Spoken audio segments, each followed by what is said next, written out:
Well, hopefully. Doing a quick check. You're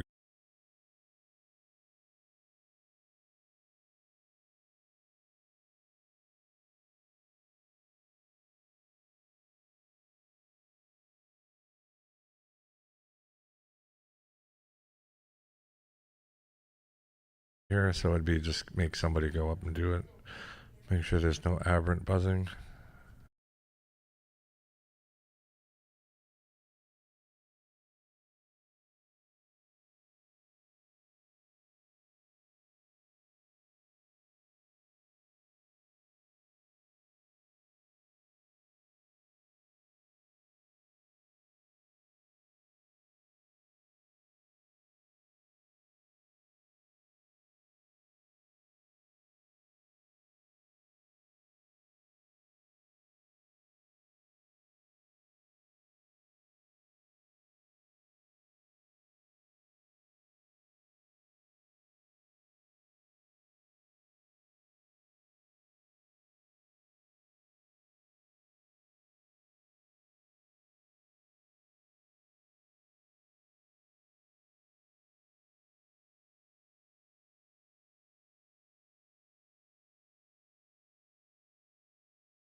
Yeah, for our online component as well, we'll start in about 5 minutes.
Ani Tanse Natotamek. Nanaskamon Nipawewin Wechiasquil. Hello, everyone. I am Standing Mountain Woman. My given name is Arlise Lafreniere Whatney. I am of the Battle River Cree people in Eagle Hills, Treaty 6 territory, also known as Red Pheasant Cree Nation out in central Saskatchewan. It is an honor to be here today to welcome you to the Northern Road Link Project Open House. Before we begin, I would like to acknowledge that Thunder Bay is built on the traditional territory of the Anishinaabeg, which includes the Ojibwe of Fort William First Nation, signatory to the Robinson Superior Treaty of 1850. We also acknowledge the spirits of the land, the water, the four-legged, and all the other tribes that have contributed to the growth of this society for thousands of years. Today is not only about giving you a project update on the Northern Road Link project, it's also to hear your questions, comments, concerns, and overall feedback. We do have comment forms located at the registration table, so we can help you out filling that out if you need. Just give us a little wave. Just want to acknowledge those that are watching on the live stream as well. Hello, welcome. We do have opportunities for you to also share your comments, questions, and concerns in the comment section of the live streams that you're tuning in on. You could also email us at info@northernroadlink.com. And of course, visit our website, which is constantly being updated with the latest updates on the project, northernroadlink.ca. Today, we will be hearing from Angela Brooks, our project manager, followed by some time for questions and answers. And we will be bringing up some field subject matter experts as well to help answer those questions. At this point, I would love to introduce Kazim Sadiq, who is co-project lead, to give a project overview.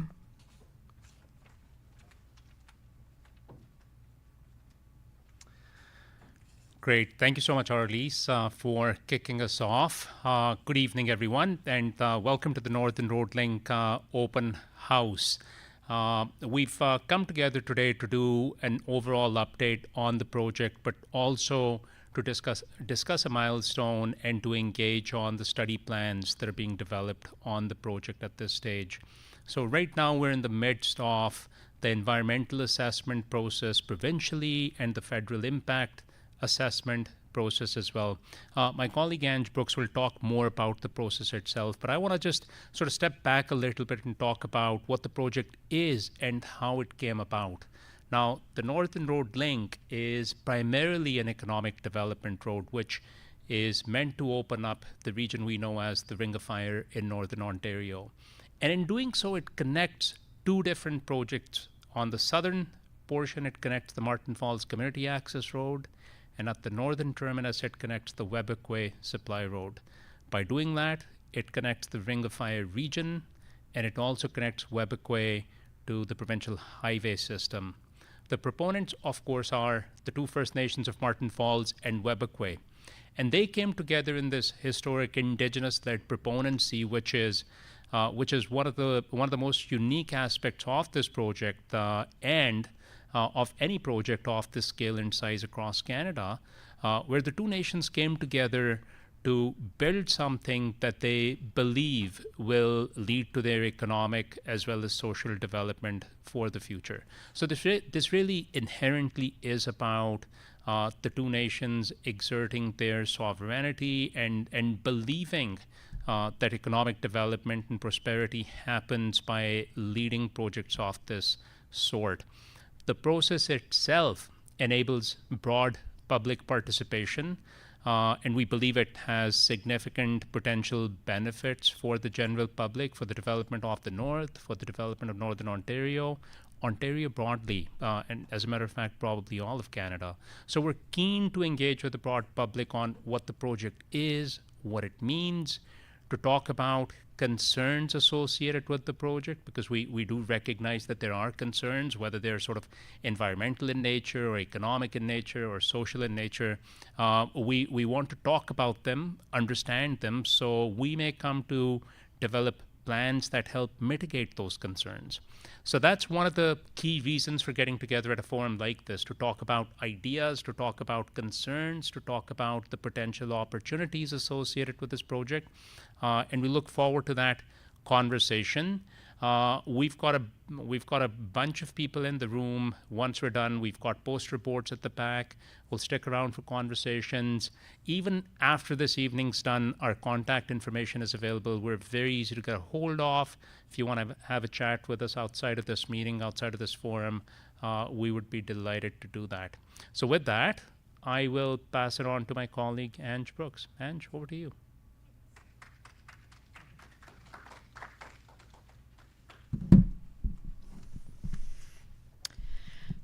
Good evening, everybody, and welcome.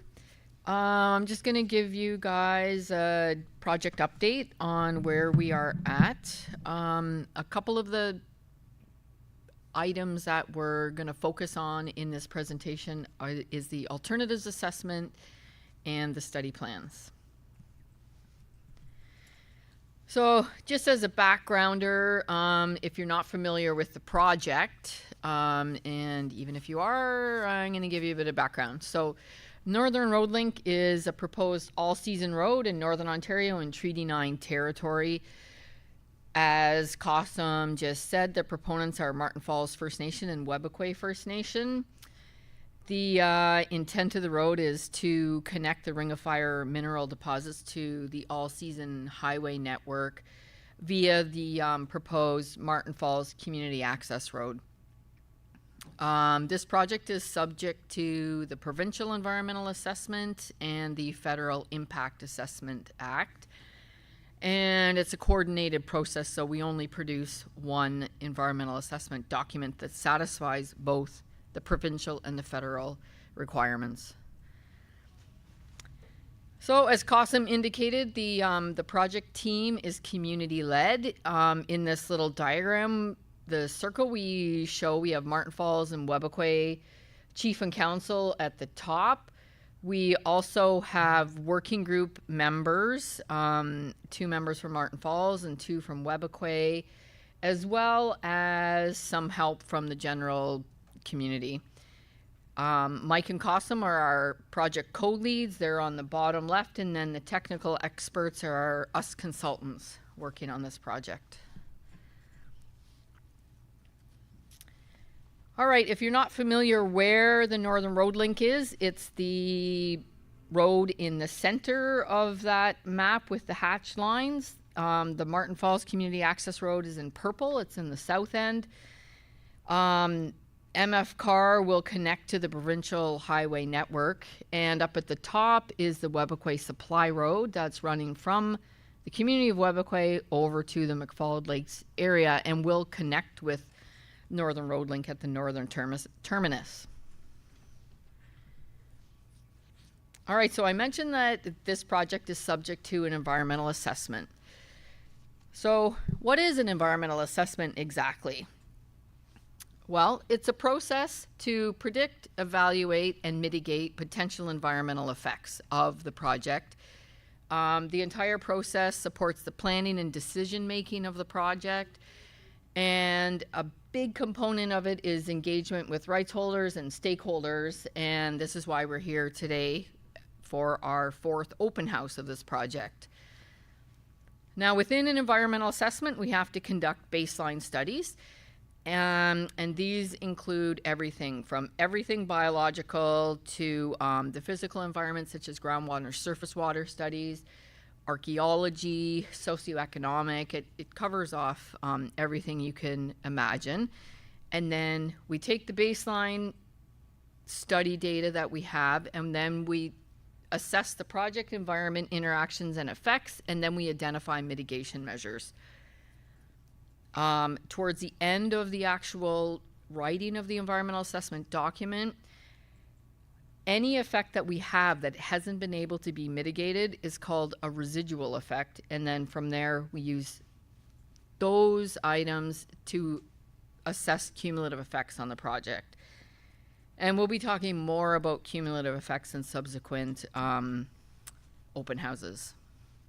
But if you have any questions on that, there's lots of people here who are EA experts and can answer those questions for you. This diagram just shows our schedule as it is. The project started in 2021. We are now past the midway point of 2024. We're completing baseline studies for this season. We're still going to be doing some next summer. We are in the alternatives assessment portion of this project, and we'll be selecting a preferred corridor later this year and into early 2025. The provincial decision on the EA is expected in 2028, and then the federal decision on the EA comes 6 months to a year later in 2029. So we still got a long way to go with this one. This is a schematic of the provincial environmental assessment process. Where that little red arrow thing is, that's where we are. We're in the EA section. We've gone from the terms of reference stage and have that approved, and now we're into the EA, and we'll be here for another couple of years. The federal impact assessment process is slightly different, but it's more or less the same. We're in the exact same stage, except instead of environmental assessment, it's called impact statement. Now this is where we get into our alternatives. We have 12 different alternative corridor segments. Those are all in different colors on the map on the right. There are corridor segments that we call common because there aren't any alternatives. So it's the two that are the purple and the yellow that's on the south end, and then that one that's almost all the way north, the orange one, it's labeled E1. That's a common segment. So all of our alternatives are scattered mostly around the center of the proposed corridor and then up at the far north end. The width of the corridor is 2 kilometers wide, and that allows for us to move the actual right-of-way of the road within that 2K corridor. On a lot of the maps that you'll see that we have a center line drawn on the map, but that does not mean that is where the right-of-way is going to go. We just put that in as a descriptive thing, as an example of where the right-of-way could be. All right, the alternatives assessment. So what are we doing here? Within this assessment, we will use various criteria to compare the corridor alternatives in order to select a preferred corridor. And once the preferred corridor is selected, we will compare other things within that corridor to select the actual right-of-way of the road. And that'll be more minute details, like right there I gave an example, location of construction camps. But it could also be to avoid known areas of archaeological significance or sacred sites, or maybe in one location, a watercourse crossing is too wide, so we're going to move it slightly to the west or the east to find a narrower location, things like that. All right, so the alternatives assessment, we're about midway through the process, and what this actually is a multi-factor analysis that we're doing to compare the advantages and disadvantages of the various corridor alternatives. In order to do this, we're using a modeling tool called Pangea. It's gotten to the point that it's a very complicated process, and we can't do it without the aid of a computer model. We've done 2 model runs already with the available data we have, and I'll show you our preliminary results in a second.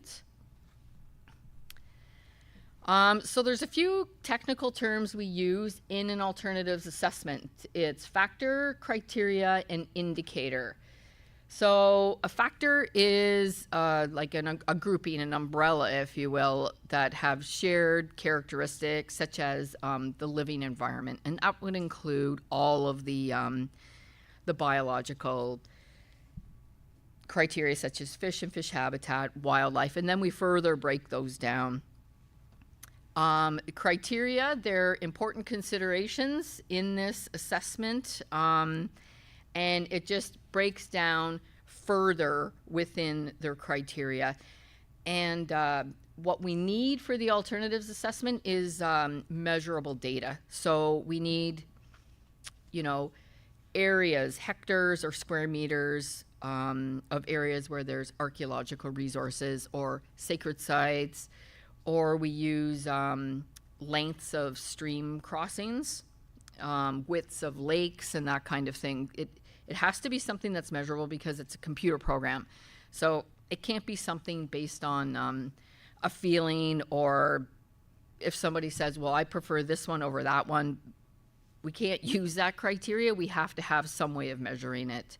That's just to give you an idea of kind of what the data we're working with. So this is just an example of a factor. This one's Indigenous land use and interests. The criteria that was chosen as this example is the same label as the factor. And the indicators for this one, and this is just a couple that were pulled out. There's actually a lot more. Area of trap lines and areas of designated protected areas. The other example that we pulled in here is cultural heritage. So that's archaeology and built heritage, and that would be area, hectares or square meters of potential archaeological resources, or burial sites or sacred sites. And then under the built heritage, well, it's just hectares or square meters of built heritage resources or cultural heritage landscapes. So here are the preliminary results from the first couple of runs. The result that we're always going to get is the first one, which is fairly obvious. The longer routes will always score worse than the shorter routes. And that's just simply because the longer the distance of the road, the higher the construction costs are going to be, the more likelihood that we're going to have an impact with something in the natural environment or the socioeconomic environment or, the physical environments, things like that. In general, you can see on the little maps that are pulled out on the bottom, that center one, option 5, scored the worst for all factors. And that's simply because that combination of alternatives is the longest. It's crossing the east side of the Attawapskat, and then it swings back towards the west, and then heads north and intersects up at the top. Option 6, the one just to the right of it, scored the best for Indigenous land use and interest, the physical environment, as well as technical considerations. And the technical considerations are more just the constructability of the road, the engineering aspect of it, and that's because this one is mostly on the esker. So it's up on the high ground, it's dry, it's better material, it's easier to build. Option 3, I say this every time, it blows me away because it scores best for the natural environment, which is weird because it's all on peatland. But I suppose that's because the esker is also a very sensitive area. But it kind of shocks me that it's all on peatland. Option 7, which is the one on almost the far right, scored best for the socioeconomic environment. Somebody earlier asked why that is, and I think that's because that route is avoiding some known hunt camps and things like that. So that's why that one scored the best. Options 1 and 2, those two little blips at the top, there's not a heck of a lot of difference between those two. And the reason why, if you're wondering why we have those two options at the top, is because there's a bald eagle nest kind of in the middle and it's going around it. Okay, we'll take questions later. I want to move on to the next thing that we're here to talk about, which is study plans. We have a bunch of fact sheets at the back on a table to give you a summary of all of the study plans that we've been working on. These study plans are a requirement of the provincial EA process. They're reports that we've prepared that present our proposed methods that we'll be using in the environmental assessment process. The purpose of the plans is to outline the methods that we'll be using, such as the baseline data collection, how we're going to analyze that data, how we're going to use modeling in the analyzing of that data, and then it also has a section on the effects assessment scoping. So it kind of summarizes how we're going to lay out the environmental assessment. About 16 of these study plans have been prepared for key valued components. I'll come to that in a second. And the draft of these study plans have been submitted to MECP and the Impact Assessment Agency of Canada for review. And we're slowly getting back comments. And once we have all of these finalized, we'll be putting them up on the website. We're hoping that by December, this whole process with these study plans is complete. That's our goal. All right, so valued components. I mentioned in the study plan slide that we've prepared them for key valued components. These are all of our valued components. Just as a reminder, what is a VC? Well, a VC is a component of the environment that's been identified as important and or sensitive to change or of concern or value for cultural or traditional purposes, and these are likely to interact with the project or project activities. It's a bit of a mouthful, but we have 6 main VC umbrellas. They're Aboriginal and treaty rights and interests, biological environment, physical, human health, socioeconomic, and cultural heritage.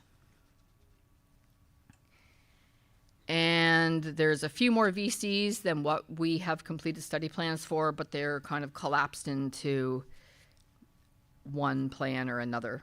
But these are all covered off in the study plans. Now, the next thing I want to talk about is construction through peatlands.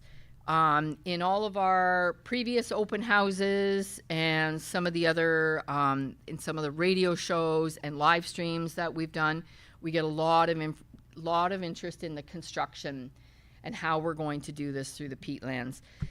Now, we know that the area is really sensitive, and it's a complex area from an engineering and environmental perspective. And we want to make sure that we get this right. And I'll just say that there's a couple poster boards back there that show the construction in detail from a previous project. All of the photos on that board are from the construction of the East Side Road in Manitoba. It's on the east side of Lake Winnipeg from Manigatogan up to Barons River. They've been doing monitoring of that construction for the past 5 to 8 years, something like that. And what they found is the method that they used to construct that road has been super successful in ensuring that the groundwater movement within this peatland, within the big wetland, is not impeded. And that is the method that we're going to use for this road as well. The construction measures that we're including is leaving the peat in place and placing the road over peat. You may have heard us talk about the floating road in the past, either in a previous open house or radio show or live stream. The idea is that we place geotextile on top of the peat after it's been first cleared of the top layer. And then there is blast rock that's placed over that. It's larger than riprap, but it's angular in nature, so that will allow water flow through it. Also within that blast rock area, in certain areas, depending on how the groundwater studies work and how they've discovered how the groundwater flows, we'll be placing a series of cross culverts. And that's to allow even more groundwater movement and to ensure that it isn't blocked from moving in across the road. And then on top of the blast rock goes subsequent layers of larger material to smaller material until we get to the actual road surface. Like I said, go back and look at the posters that are labeled construction because they're great. They show it stage by stage of how it works. We also have a physical model of the road on the back left corner, which is great because it It's even better than the photos because you can actually see it laid out, and it shows some of the culverts and how they'll be placed. These are all kind of details that still have to be figured out, but this is the whole idea of how the road's going to be constructed. Now, at this point in the presentation, I'm going to call up Michelle because she's going to talk a little bit about our IK program.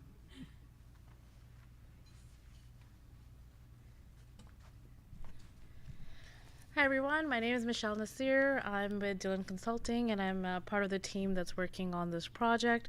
Today I'm just going to talk about one slide specifically, in which is the discipline of Aboriginal land or tree rights and interests that my team and I were working on. And one of the ways that we're working on this project, especially through the environmental assessment process, as we work through both the federal and the provincial process for assessment, is that we have undertaken an innovative new approach based on the guidance from Martin Falls community as well as Webakwe on how to proceed with this work with the communities that we're interacting with. And that approach is to undertake an Indigenous knowledge program. It's a two-phased approach where we're essentially providing support to communities to either share their already existing Indigenous knowledge that they would like to share in relation to our project here, and or providing capacity support and support in other ways on collecting project-specific information. And that information is Indigenous knowledge as well as Indigenous land and resource use, and anything that they'd like to share about their Indigenous rights and interests in the area with respect to our project. What we've also done as part of this is provide capacity funding support. So I'll be back there where the poster boards are, ready to talk about opportunities for providing support either in kind or through funding for undertaking this work as communities take part in our assessment process.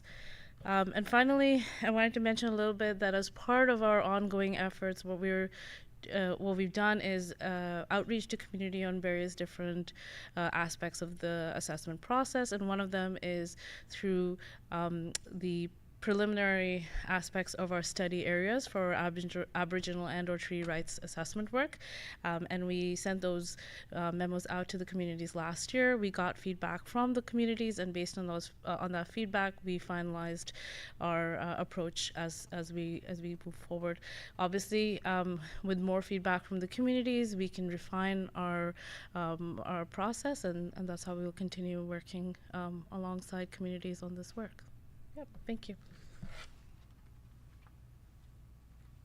Thank you so much.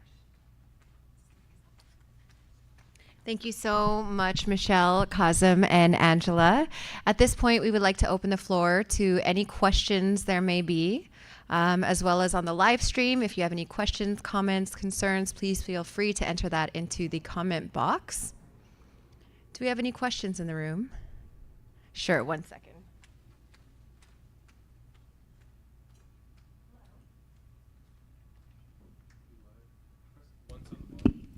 There we go. Yes. My name is Reno Vitala, and I've been involved with geology, soils, and environmental work for 40-some years.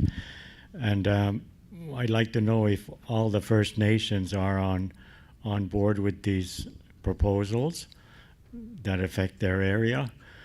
And I would also like to see that any road that's built up there would be a toll road, so that the people that are trained in the construction would have the knowledge and the skills to maintain the road, and some limits to the weight of trucks that can use that road to limit the toll, so light traffic and residential traffic would not be affected, where numbers like 10,000 kilograms or more, or 10 tons or more, then those would be the ones that would wear down the road.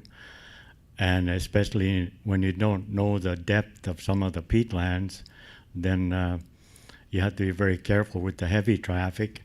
And then if you do have a toll, then that would help to maintain the cost of the road and maintenance in the future. Thank you. Great. Thank you for that question. Starting with the first part of the question, which is the support from neighboring First Nations. Well, first of all, the project is led by Martin Falls and Webakwe, so it is their project, their proponency. So at the community level, this is a project that the communities want to build, and that's why they've taken it on. The support from neighboring communities and how they feel about this project is a part of this process. It's an ongoing conversation between Martin Falls, Webakwe, and neighboring nations. They have an interest in trying to understand that project. We have an interest in trying to understand their key concerns related to the project, and to continue that conversation through the course of this assessment process. And what type of support they provide is going to be a function of the conversations we have and our ability to address their concerns. So I think it's premature for us to say that, you know, there's support or there's opposition to the project.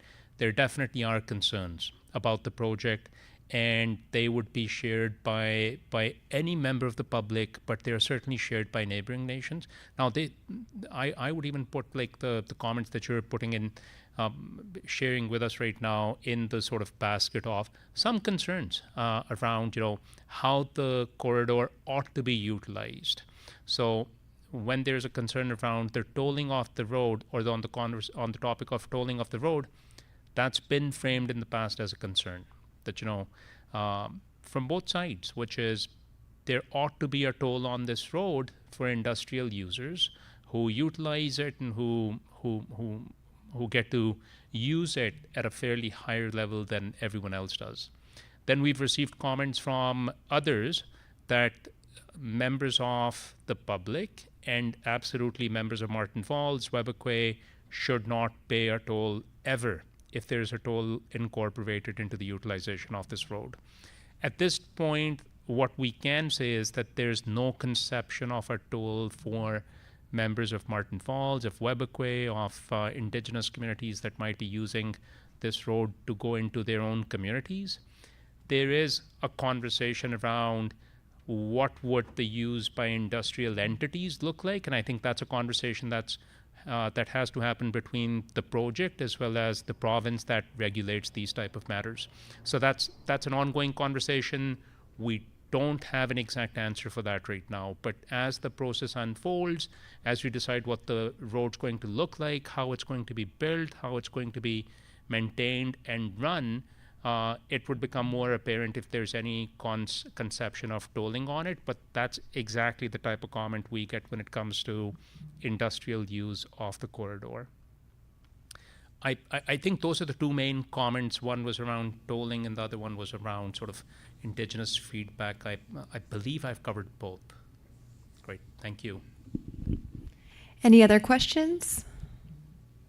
Comments? Concerns? Do we have any questions on the live feed? All right. Well, if that is all. So Arlise, I do want to take an opportunity. I saw that Chief Bruce just joined us. So Chief, we're just wrapping up. We've done our presentation. We just did a brief Q&A session. If I could request you to come up and provide some concluding thoughts on the project and what the project means for Martin Falls, primarily, if I could request that of you, that would be great.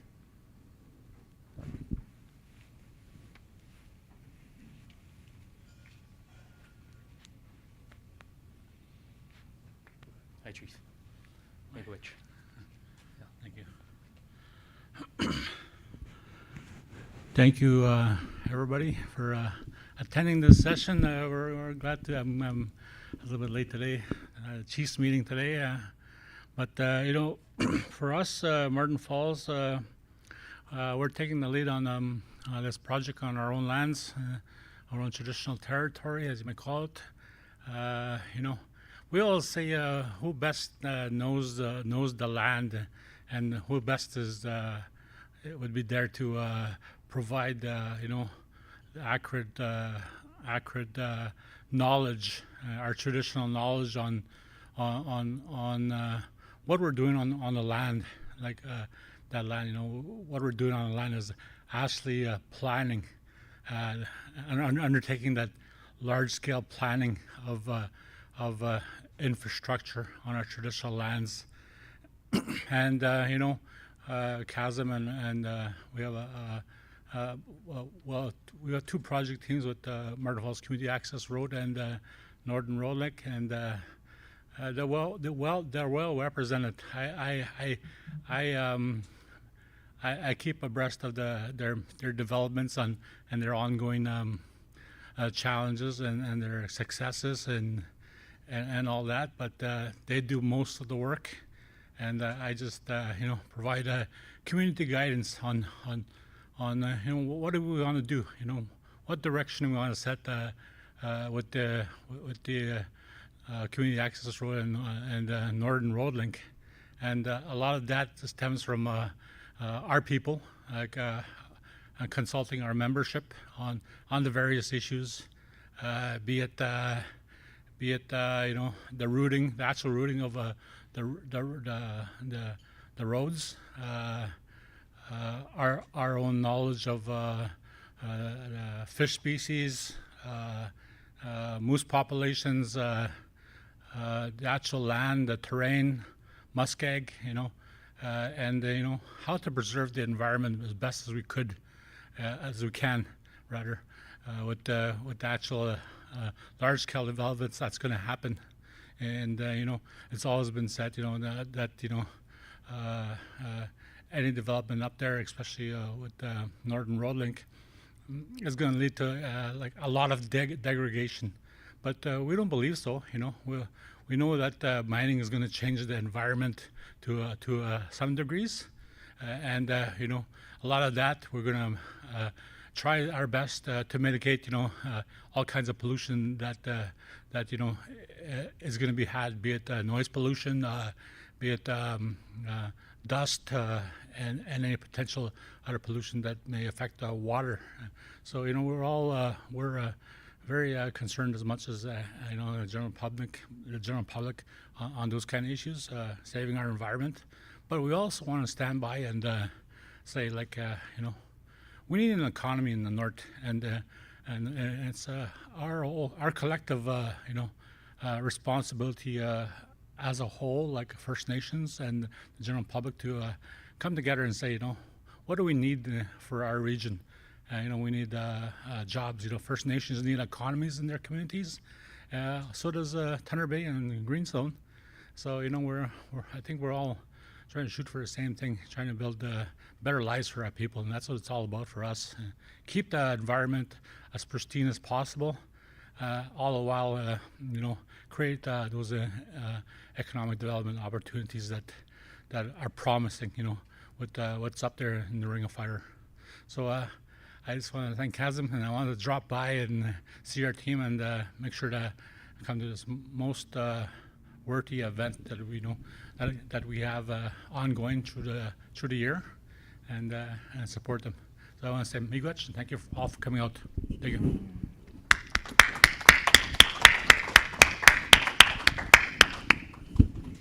Hi, miigwech, Chief Bruce. Thank you for being here.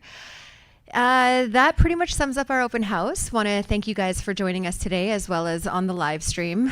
Just to go over a few things, if you are wanting to take home the presentation, we've got copies located on the front table right here. We would still love to hear from you on our comment forms. We also have those located at the front. The table right in the center here, we have study plans fact sheets, so please feel free to help yourselves to those. And the team will be here for the next hour, I'd say. So if you do have questions or want to chit chat with us one-on-one, please come and find us. And that wraps it up. Thank you so much for being here. Hi.